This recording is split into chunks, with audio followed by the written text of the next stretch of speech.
So if my best friend was getting into backpacking tomorrow, I would like to be able to share something like this with them, a list of essentials, of things that they really need, and they can kind of go through and check off as they collect them. You know, nothing truly superfluous, and honestly, a lot of stuff that they already own.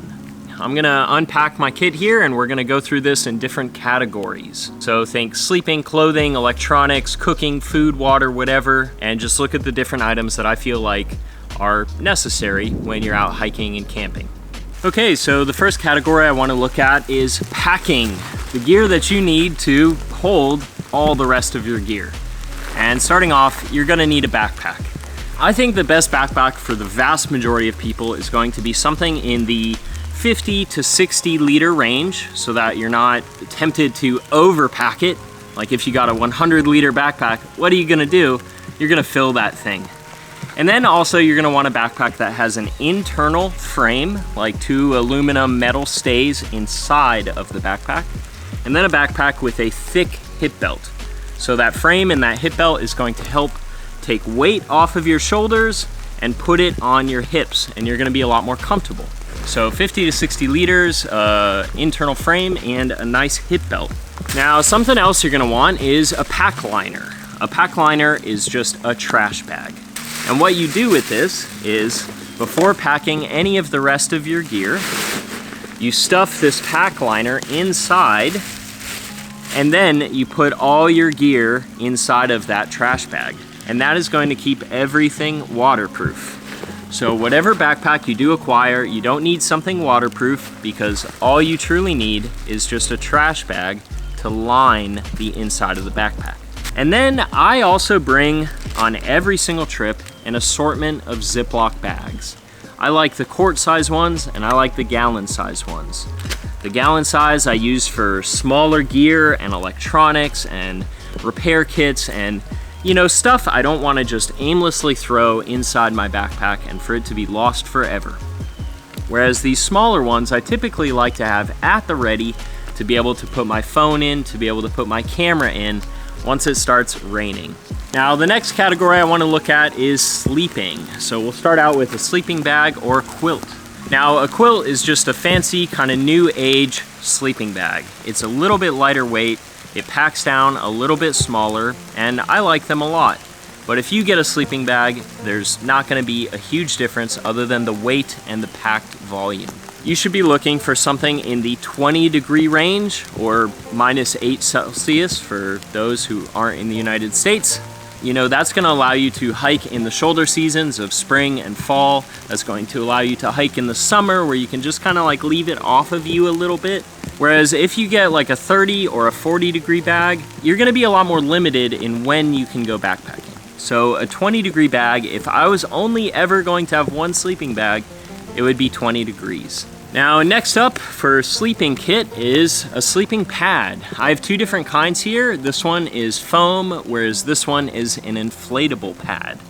I would say for the vast majority of people, I would recommend a foam pad, certainly to start out with, because foam is going to be a lot cheaper than an inflatable, and you're never going to have to worry about a foam pad getting a hole in it and deflating on you, leading to a very cold and uncomfortable night. So foam is super easy. You just roll into camp, you lay it out, and you got a foam pad. Now, you're also gonna need a tent. And of basically everything I'm gonna ever recommend you in this entire video, the tent is one area where I would recommend you spend a little bit more money than just going with the cheapest of the absolute cheap.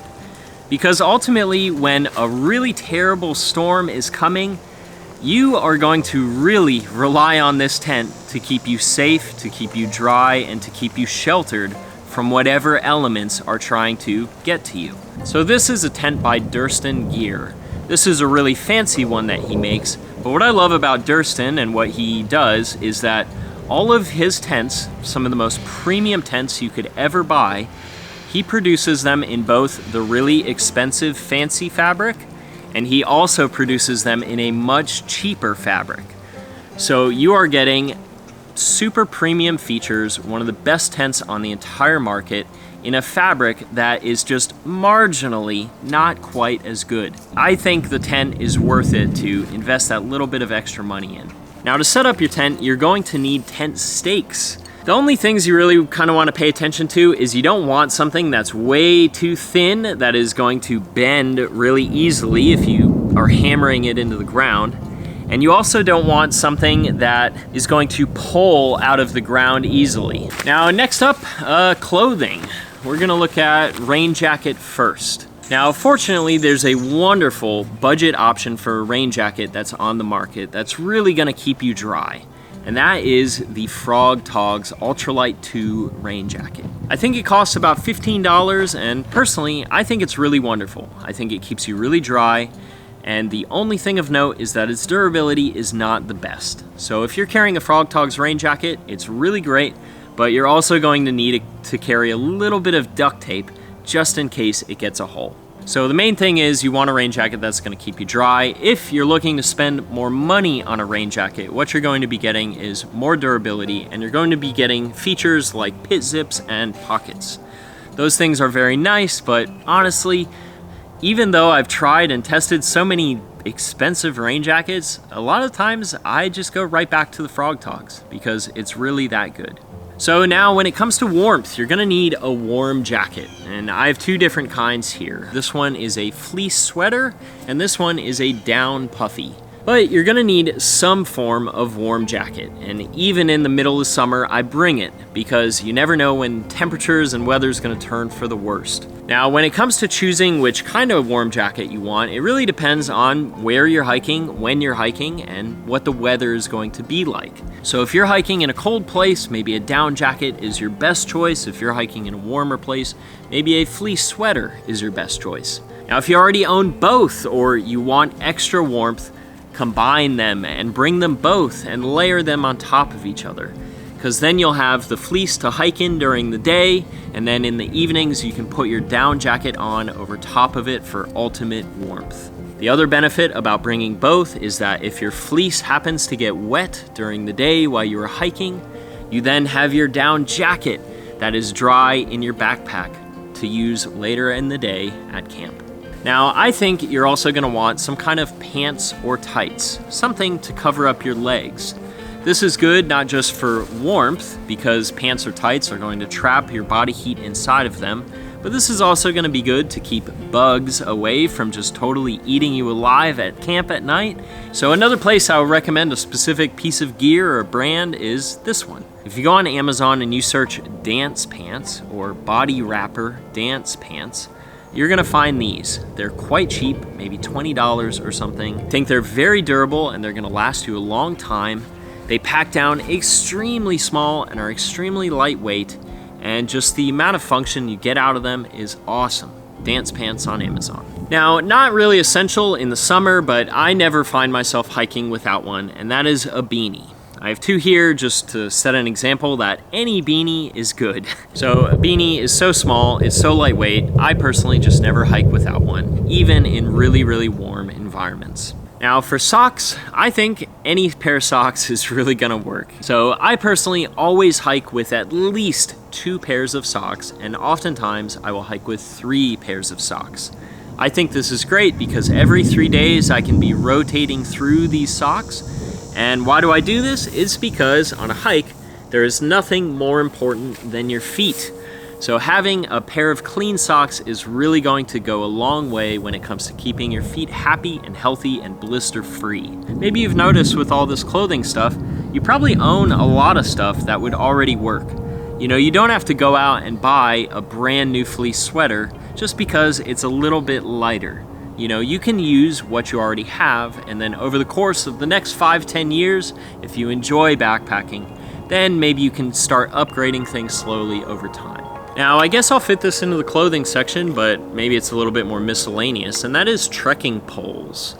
I think you and pretty much everyone else in existence should use trekking poles because they've been scientifically proven to help you hike. They've been shown to help reduce injuries. They've been shown to help reduce strain in your knees and your ankles and all your joints and your muscles. They've been shown to help you hike faster and more efficiently.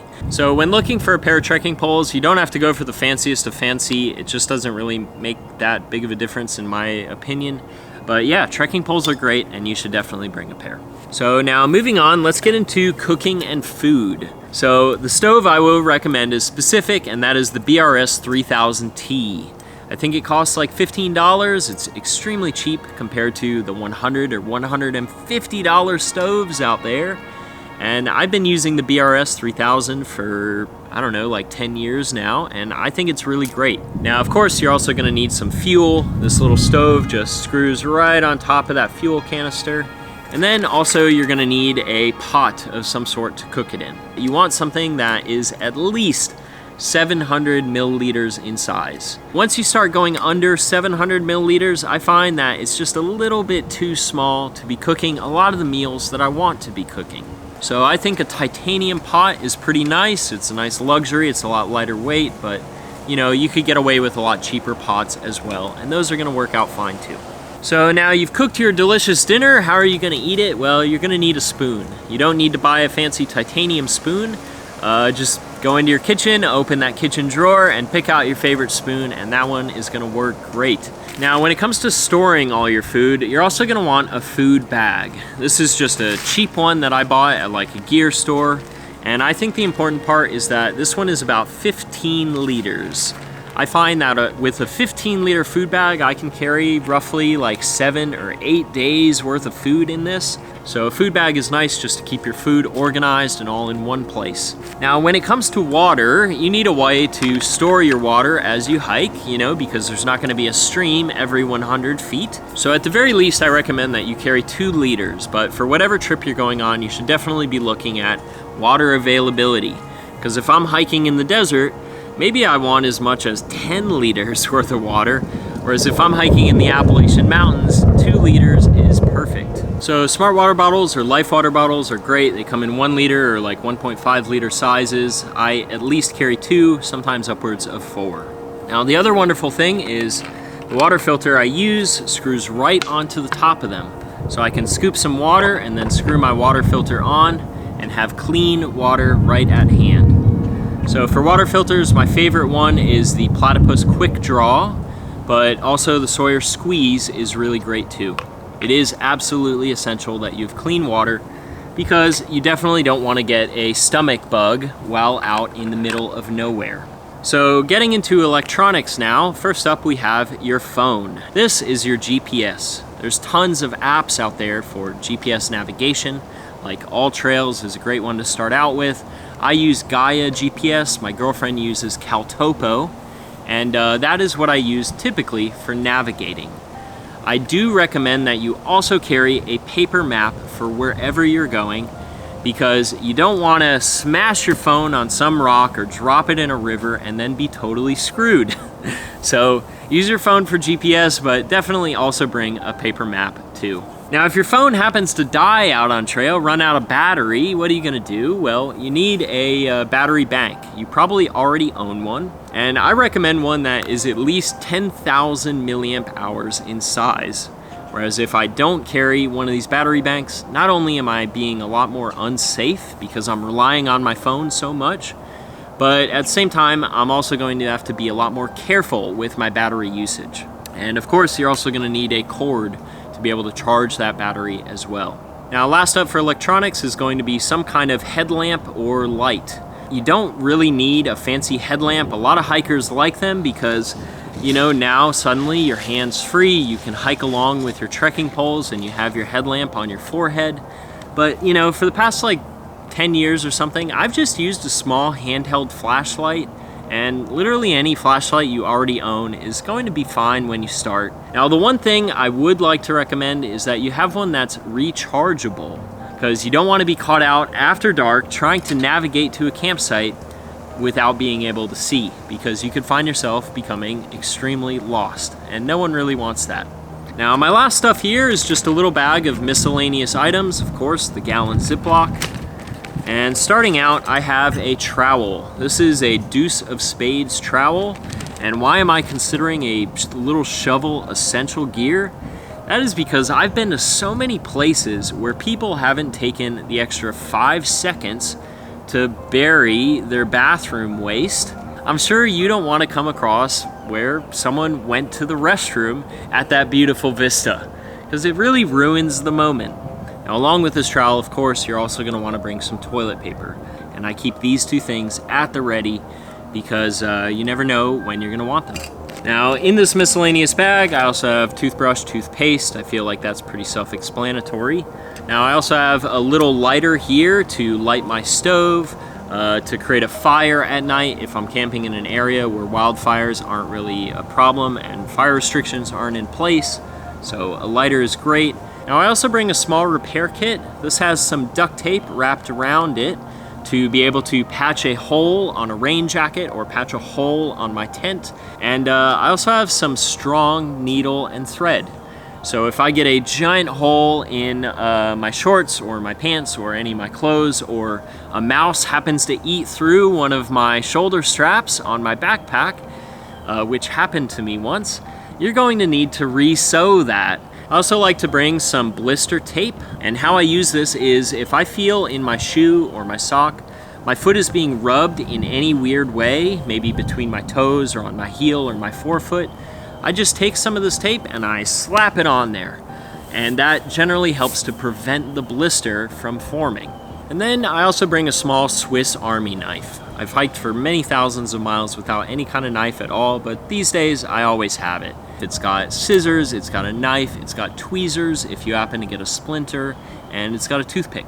Now my final thing here in the miscellaneous bag is just like a very simple med kit. And when it comes to med kits, I think you should just bring whatever is going to make you feel comfortable out in the wilderness. So I bring some ibuprofen, I bring some Tylenol, I bring some anti-diarrhea. Typically, I will also bring some triple antibiotic cream in case I happen to get a cut on my leg that I don't want to get infected.